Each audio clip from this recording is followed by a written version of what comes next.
Sir, ನಾಳೆಯಿಂದ special intensive revision ಆರಂಭ ಮಾಡಬೇಕು ಅಂತ ಪ್ಲಾನಿಂಗ್ ನಡೆದಿದೆ. ಇದನ್ನ ಯಾವ ರೀತಿ ನೋಡ್ತೀರಾ?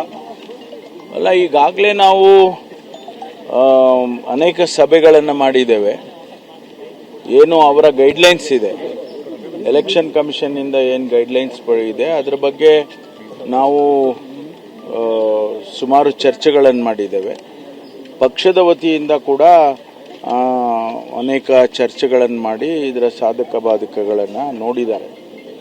ಎಲ್ಲಿ ಮ್ಯಾನಿಪ್ಯುಲೇಟ್ ಮಾಡೋದಕ್ಕೆ ಸಾಧ್ಯತೆ ಇದೆ ಅದಕ್ಕೆ ಎಚ್ಚರ ವಹಿಸಬೇಕು ಅಂತೇಳಿ ನಮ್ಮ ಪಕ್ಷದ ಕಾರ್ಯಕರ್ತರಿಗೆ, ನಮ್ಮ BLAಗಳಿಗೆ ಎಲ್ಲ ಸೂಚನೆಯನ್ನು ಕೊಟ್ಟಿದ್ದೇವೆ. ಈಗಾಗಲೇ ವೆಸ್ಟ್ ಬೆಂಗಾಲ್ನಲ್ಲಿ ಒಂದಿಷ್ಟು ಅನುಮಾನಗಳು ಬಂದಂಥ ಸಂದರ್ಭ, ಪ್ರತಿ ಅಸೆಂಬ್ಲಿ ಕ್ಷೇತ್ರದಲ್ಲಿ 5 ರಿಂದ 10 ಸಾವಿರ ಮತದಾರರನ್ನು ಡಿಲೀಟ್ ಮಾಡಿದರು ಅಂತ ಹೇಳಿ ಅಲ್ಲಿ ಎಲ್ಲ ಮಾತುಗಳಾಗಿದೆ.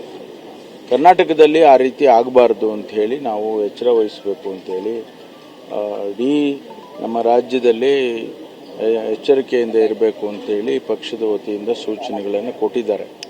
ಅದಕ್ಕಾಗಿ ವರ್ಕ್ಶಾಪ್ಗಳನ್ನು ಮಾಡಿದ್ದಾರೆ.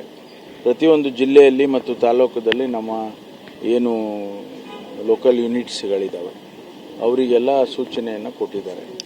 ನಾಳೆಯಿಂದ ಎನ್ಯುಮರೇಷನ್ ಫಾರಮ್ಸನ್ನು ನಾಳೆಯಿಂದ ಕೊಡೋದಕ್ಕೆ ಪ್ರಾರಂಭ ಮಾಡ್ತಿದ್ದಾರೆ. ಅಲ್ಲಿ ಅವರು 11 ಕ್ರೈಟೀರಿಯಾಗಳಿದೆ, ಅಲ್ಲಿ 13 ಕ್ರೈಟೀರಿಯಾಗಳಿದೆ. ಅದರಲ್ಲಿ ಯಾವುದಾದ್ರೂ ಒಂದಿದ್ರೂ ಕೂಡ ಅದಕ್ಕೆ ಎಲಿಜಿಬಿಲಿಟಿ ಬರುತ್ತೆ ಅಂತೇಳಿ ಅವರನ್ನು ಈಗ ನಾವು ಅದನ್ನು ಎಚ್ಚರಿಕೆಯಿಂದ ನಮ್ಮ ಕಾರ್ಯಕರ್ತರು BLAಗಳೇನಿದ್ದಾರೆ ಅವ್ರನ್ನು ನೋಡಬೇಕು ಅಂತ ಹೇಳಿ ಈಗಾಗಲೇ ನಾವು ಸೂಚನೆ ಕೊಟ್ಟಿದ್ದೇವೆ. ಆ 2 ಫಾರಮ್ನಲ್ಲಿ 1 ಫಾರಮ್ ವಾಪಸ್ ಕೊಡಬೇಕು, ಇನ್ನೊಂದು ಅವರೇ ಇಟ್ಕೊಳ್ತಾರೆ.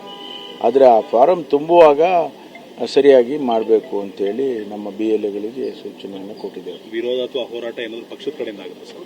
ಅಲ್ಲದ ಪಕ್ಷದಲ್ಲಿ ತೀರ್ಮಾನ ಮಾಡ್ತಾರೆ.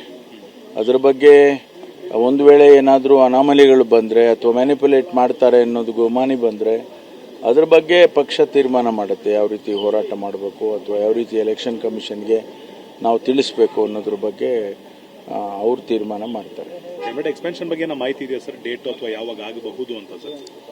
ಇಲ್ಲ, ಅದ್ರ ಬಗ್ಗೆ ನಮಗೇನು ಗೊತ್ತಿಲ್ಲ. ಇನ್ನು ಹೈಕಮಾಂಡ್ನವರು ತೀರ್ಮಾನ ಮಾಡಬೇಕು.